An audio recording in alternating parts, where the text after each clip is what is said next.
Treasury Secretary Scott Bessent making the rounds in his home state of South Carolina today. Fox Business got the exclusive with Bessent touring the EVAC Magnetics factory in Sumter, South Carolina earlier this morning. Doesn't stop there, though. Secretary then headed to North Charleston for the groundbreaking of Boeing's new Dreamliner facility, which will allow for an increase in 787 airplane production. And that's where we find Edward Lawrence live at the new Boeing facility in South Carolina, where he's been with Secretary Bessent all day. And what a day, Edward. Yeah, moving all over South Carolina here, highlighting what President Trump wants to do with manufacturing. Boeing is expanding the facility here. The new facility is going to be right here behind me. This building they're starting to build. They broke ground today. There's going to be 10 Dreamliners, 787s that come out of this facility when it's all said and done per month on this. We're talking about 1,000 new jobs. That's on top of the 8,200 jobs that are already here in South Carolina for Boeing.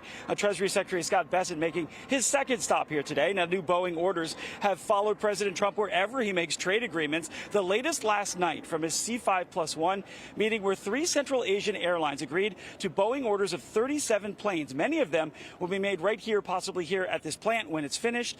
Earlier today, Treasury Secretary Scott Bessent highlighting manufacturing at a rare earth magnet processing plant. EVAC just processed the first rare earth magnet outside China in 25 years.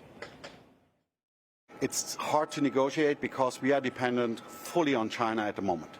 We are the last player in the Western world, as I said, very small player, and we produce in Europe only. Now with that facility, that's a game changer. And he believes that the U.S. will hold a better trade negotiating position when the factory removes the reliance on China. Now, the secretary says that plants like this take good paying jobs. And this one piece of the affordability puzzle. Listen to this. It's one thing to bring inflation down, which you guys have done. It's another thing to bring prices down. Are prices going to be able to fall? Well, some prices will. Some prices will. So, gasoline is way down. The other side of the equation is real wage increases because people just didn't keep up. Under President Trump, working wages are already up.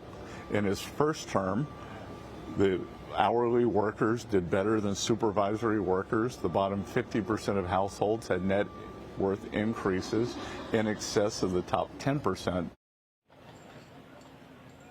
And he thinks that Americans will have more money, more breathing room with more money in their wallets. That could come also from the good, high-paying jobs the president wants to see. And that's one of the things they're highlighting here is the jobs, long-lasting manufacturing jobs that are coming now to South Carolina.